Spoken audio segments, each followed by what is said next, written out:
Once upon a time, in a quiet city, there lived a young man named Rayan. Rayan was 25 years old, and every morning he woke up with the same thought: when will my life change? He worked long hours in a small grocery shop, earning just enough to pay bills and save a little every month. He was not lazy. He was not careless. He was simply stuck in the same routine, the same struggle, and the same slow progress. Sometimes, while arranging items on the shelves, he whispered to himself, "There must be a better way. My money grows too slowly. Maybe there is something I'm missing." He wanted to learn how people built wealth without working day and night. He wanted to master a new skill, start something meaningful, and make his money work for him. But motivation came like fire and left like smoke. One day he felt strong. The next day, he felt tired. He kept stopping and starting, never finishing anything. One Sunday morning, tired of thinking and overthinking, he decided to visit someone he had heard about many times, Mr. Dahman, a wealthy man in a village nearby. People said Mr. Dahman owned land, shops, small businesses, and never looked stressed. His money worked for him, even when he slept. When Rayan arrived, he found the old man sitting under a big tree, sipping tea, completely relaxed. The place felt calm, peaceful, almost magical. Rayan felt nervous, but walked closer. Hello, sir," he said politely. "Hello," the old man replied with a smile. "What brings you here, young man?" Rayan sat down and shared everything: the long job hours, the desire to grow, the slow savings, the frustration, the confusion, and the hope that maybe someone could guide him. When he finished, Mr. Dahman looked at him carefully and asked, "Tell me, Rayan, why do you keep stopping whenever things get difficult?" Rayan lowered his eyes. "Because I lose motivation." "That," the mentor said, "is your biggest mistake. Money does not grow with motivation. Money grows with discipline.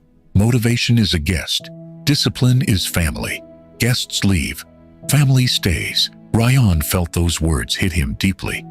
The mentor continued, "Before I teach you how to make money work for you, let me tell you a short story. This is the story of the clockmaker." Rayan leaned forward, listening closely. "Many years ago," the mentor began, "there was a clockmaker who built a giant wooden clock for the entire village. People saw him working every single day, but for months, the clock did not tick even once. Everyone made fun of him. They said he was wasting his time, but he kept working quietly, fixing one small gear each morning, oiling one small part each evening. The villagers thought nothing was happening, but inside the clock, everything was happening. One day, he placed the final gear, and suddenly a loud tick, then another, then another. The clock came to life and worked for years without stopping." The mentor smiled gently. "Do you know why the clock worked? Not because of one big action, but because of hundreds of small actions. Wealth works the same way." Rayan nodded slowly. The story was simple, but the meaning was powerful. "Now," the mentor said, "I will teach you how to make your money work for you. But you must listen carefully. There are 7 steps, and you must follow them with patience." Rayan took a deep breath. "I'm ready." Step 1. Save money. You cannot build anything without a foundation. Save a little from every salary. It doesn't matter if it's small.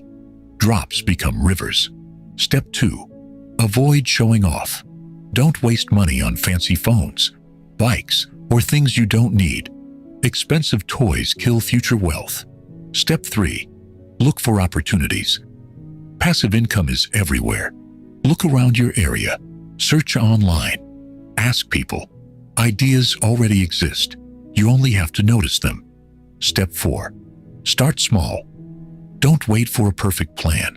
Start with your small savings. When you begin, you learn. When you wait, you lose time. Step 5. Reinvest your profits.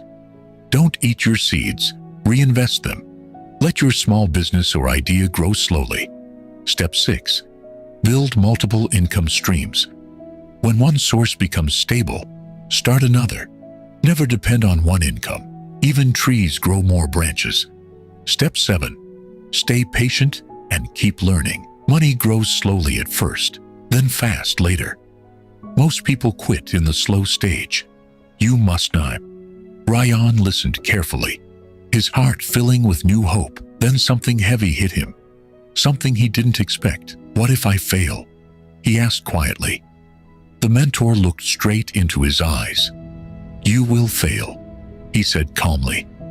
Everyone fails, but those who continue become masters, and those who quit become memories. The old man smiled kindly and said, Let me tell you my story, Ryan. When I started, I had almost nothing.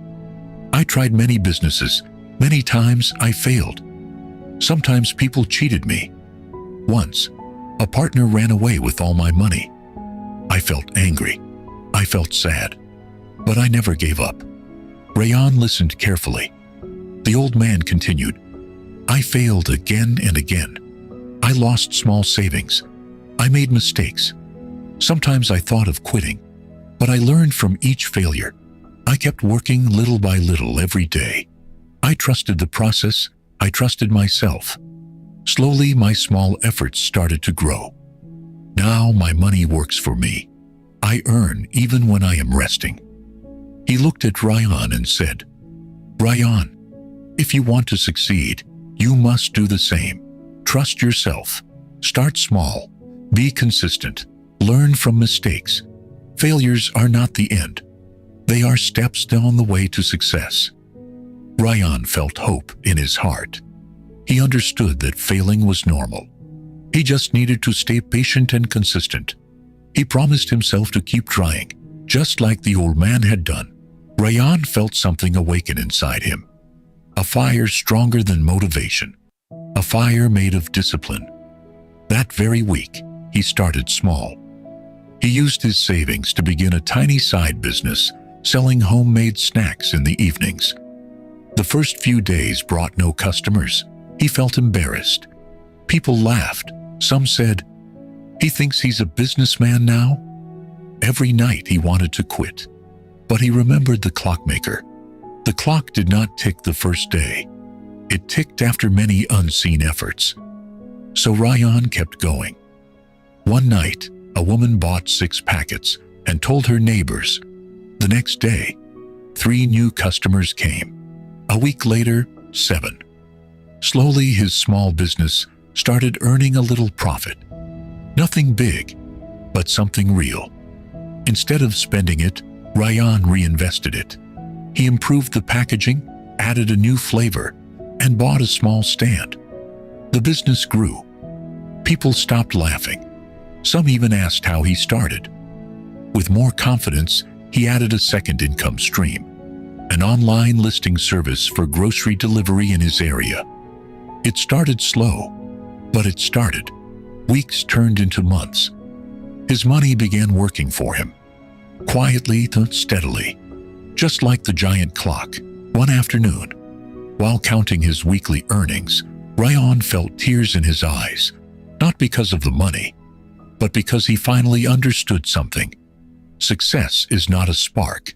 Success is a slow burn.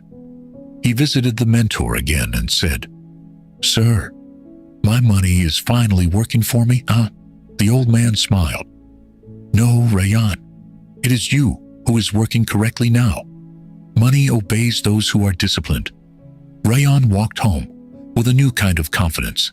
Quiet, strong, unshakable. He had learned the truth. Motivation gives motion, discipline gives direction, and direction builds wealth.